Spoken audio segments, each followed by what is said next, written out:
क्या कोई संस्था इतनी मजबूत हो सकती है, इतनी ताकतवर हो सकती है और इतनी कह सकते हैं कि बेलगाम हो सकती है कि वो किसी भी बच्चे के भविष्य के साथ जब चाहे, जैसे चाहे और जहां चाहे खेल सकती है? अगर है तो ये इस देश का दुर्भाग्य है, और अगर है तो आने वाली युवा पीढ़ी का दुर्भाग्य है। हम 5 ट्रिलियन इकोनॉमी बनने के लिए तैयार हैं, हम विश्व गुरु बनने के लिए तैयार हैं, लेकिन जिनके कंधे पर पैर रख के हम विश्व गुरु बनना चाहते हैं, उन्हें खड़ा होने का मौका तक नहीं दिया जा रहा है। मैं बात कर रहा हूं नेशनल टेस्टिंग एजेंसी, जिसे अलग अलग सरनेम से नाकारा टेस्टिंग एजेंसी, नालायक टेस्टिंग एजेंसी और पता नहीं किन किन नामों से नवाजा जाता है। मैं बात कर रहा हूं उन रोते हुए बच्चों से जो फोन करके ये कहते हैं कि गुरुदेव हमारा दूसरा ड्रॉप था, अब हम आगे क्या करेंगे? हमारा पूरा पेपर जो है वो तहस से नहस कर दिया गया। हमने आंसर कुछ और लगाया था, हमारा आंसर की में आंसर कुछ और आया है। हम दुखी होते हैं उस बच्चे के मैसेज से जो ये कहता है, जो ये बच्ची कहती है, किसी भागलपुर के गांव में बैठी हुई एक बच्ची मैसेज करती है कि गुरुदेव अब मम्मी पापा आगे नहीं पढ़ने देंगे क्योंकि मेरा नंबर उतना नहीं आ रहा है जितना मैं लगा के आई थी। मेरे आंसर की में 10 क्वेश्चन गलत हैं। गुरुदेव आप क्लेम कर दीजिए मेरी तरफ से। चलिए मैं एक बच्ची का क्लेम कर दूंगा। 15 शिफ्ट में एग्जाम हुआ है, 20 शिफ्ट में एग्जाम हुआ, कितने बच्चों का मैं क्लेम करूंगा? मैं एक का 10 क्वेश्चन, 10 क्वेश्चन कर दूंगा। पर इस भारत जैसे देश में जहां आप ग्रामीण बच्चों को शिक्षा के लिए आगे बढ़ाना चाहते हैं, वहां उन बच्चों से आप 200-200 रुपया ले रहे हैं क्लेम करने का। क्या आपके पास ऐसी तंत्र नहीं है जो आंसर की सही मिलाकर सही आंसर की जारी करें? आप समय ले लिए होते, 3 जून को एग्जाम समाप्त किया आपने, लेट तो आप कर ही रहे थे, फिर भी जो दबाव जब पड़ा, हम लोगों ने वीडियोस डाले, ट्वीट किए, बाकी जगहों से दबाव पड़ा, तो इन्होंने आनन फानन में जो है प्रोविजनल आंसर की जारी कर दिया कि लो जल्दी से 10 दिन के अंदर प्रोविजनल के आंसर की 15 दिन के अंदर जारी कर दिया। जब प्रोविजनल आंसर की आपके पास पहुंचा, आपने मिलाया तो उसमें 10-10 क्वेश्चन गलत हैं। आप देश की सर्वश्रेष्ठ संस्था हैं, अभी यही कहानी, यही गलती एनटीए से नीट जेईई के एग्जाम में हुई होती तो पूरा देश सड़क पर उतर आया होता, पूरी संस्था सड़क पर उतर आई होती। पर सीयूईटी के बच्चे जो बीए, बीएससी, बीकॉम और बीए एलएलबी करके अपने आने वाले छोटे छोटे कस्बे के बच्चे आने वाले एक बड़े सपने को सजो रहे हैं, उन छोटे कस्बों के बच्चों के बड़े सपनों को कुरेदा जा रहा है। और जिस पे आवाज उठाने वाला ना कोई चैनल है, ना कोई संस्था है, ना कोई ऐसा व्यक्ति है जो उनके कानों में जाके बोल पाए कि आप गलत कर रहे हैं। झोपड़पट्टी में रहने वाला बच्चा ही बीए, बीएससी, बीकॉम का सपना देखता है। उसके पास इतने पैसे नहीं है कि वो किसी बड़ी संस्था में जाकर के और लाखों रुपया देके नीट जेईई और आईआईटी की कोचिंग कर पाए। डॉक्टर इंजीनियर बनने का सपना अगर वो नहीं देख पा रहा है, अगर वो बीए करके यूपीएससी के थ्रू आईएएस बनने का सपना देख रहा है, तो उस सपने को आप पहले ही, उड़ने से पहले ही पंख को तोड़ा जा रहा है। 10 क्वेश्चन पे कैसे क्लेम करेगा वो बच्चा, जिसके घर खाने के लिए ने कैसे कैसे उसने फॉर्म भरा था पैसा लेकर के और उसके पिताजी ने मजदूरी करके।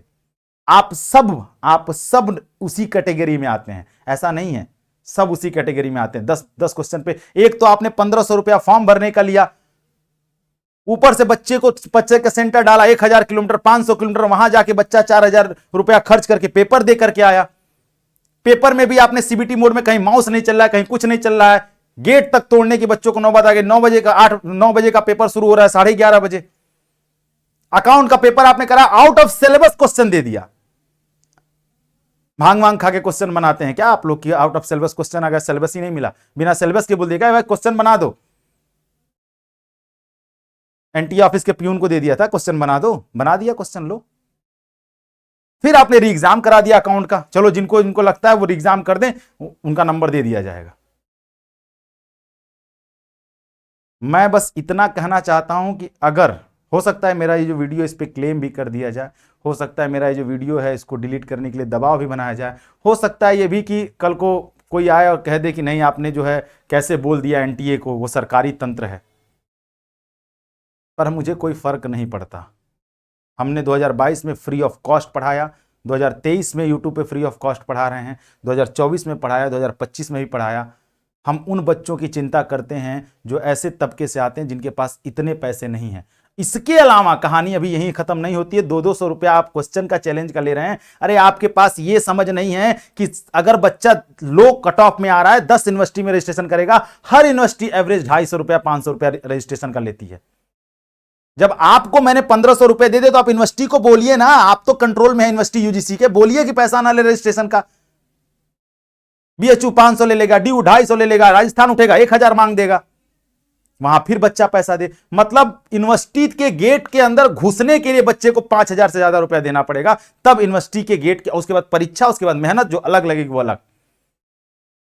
इन सब चीजों का जवाब आपको देना पड़ेगा। मेरे लाल, मैं बता रहा हूं, आंसर की आया, हमने आवाज उठाई, हमने ट्वीट किया, कोई रिप्लाई नहीं किया इन्होंने। हमने कहा कि आप जो है काम करिए, 20 तारीख आप लास्ट डेट बनाए चैलेंज करने का, आप समय ले लीजिए, थोड़ा बढ़ाइए उस डेट को, और आंसर की को रिवाइज चेक करके दोबारा दीजिए, पर इन्होंने नहीं दिया। अब अगर मान लीजिए एवरेज 5000 बच्चे भी क्लेम कर देते हैं, जिनके पास पैसा है, जिनके पास नहीं वो भी कहीं जुटा के कर ही रहे हैं, कर देते हैं, तो एक मोटी रकम तो आ गई इनके पास। अब करना क्या, उसका सही आंसर तो उनके पास है ही है, बस उसी को ऐड करके फाइनल आंसर की में दे देंगे, हो जाएगा कि आपने क्लेम किया, आपका सही मान लिया। सही आंसर तो तुम्हारे पास सही है, तुम्हारे पास संस्था की कमी है सही आंसर ढूंढने की, पेपर तो तुम ही बना रहे हो, हम थोड़ी ना बना रहे हैं। इसलिए मेरे लाल, इस वीडियो को ज्यादा से ज्यादा तक शेयर करिए। मैं कहता हूं इतना शेयर करिए कि पहुंच जाए, एम जगदीश कुमार तक पहुंचे, मानस प्रतिम गोहेन तक पहुंचे, जो न्यूज रिपोर्टर बने हुए बैठे हैं, जो ये नहीं जान रहे हैं कि क्या हो रहा है। नीट का रिजल्ट आया तो उन्होंने जो है ट्वीट किया, मैंने देखा, आंसर किया है, प्रोविजनल नहीं ट्वीट किया, नीट के आंसर की पे ट्वीट किया तो उन्होंने नीट के आंसर किया गया। तो इस देश को डॉक्टर नहीं चलाएंगे, इस देश को आईएएस पीसीएस भी चलाते हैं, इस देश को जो है बीए बीएससी बीकॉम करने वाले भी चलाते हैं, उनकी भी इज्जत उतनी ही है जितनी इज्जत दूसरे की भी देनी है। तो इस वीडियो को ज्यादा से ज्यादा शेयर करिए ताकि मेरी बात पहुंचे। यही एक जरिया है जब मैं आप सब लोगों की बात को उन तक पहुंचा सकता हूं, और मैं आपके लिए एकदम दृढ़ निश्चय खड़ा हूं, यहां दृढ़ निश्चय खड़ा हूं, किसी भी कंडीशन में, किसी भी परिस्थिति में, किसी भी समय पर। तो आपसे विनम्र निवेदन है, आप अगर कहेंगे तो मैं आपसे हाथ जोड़ के निवेदन कर लूंगा कि आप जो है हमारा साथ दीजिए, और यह व्यवस्था बदलनी चाहिए। ये इस बार नहीं अगर बदल पा रहे हैं तो अगले साल बदलनी चाहिए, लेकिन ये 200 रुपया जो आप चैलेंज कर लेते हैं नहीं लेना है आपको। आपकी क्या राय है वो भी मैं कमेंट सेक्शन में जानना चाहता हूं। और प्लीज मेरे लाल, मैं रिक्वेस्ट करता हूं आपसे, अगर आपने चैलेंज नहीं किया है तो कम से कम एक क्वेश्चन जो भी आपको गलत लग रहा है कर दीजिए। मैंने खुद बहुत सारे बच्चों का अपनी तरफ से कर दिया, लेकिन मैं कितना करूंगा ये भी पॉसिबिलिटी नहीं, बहुत सारे पेपर है।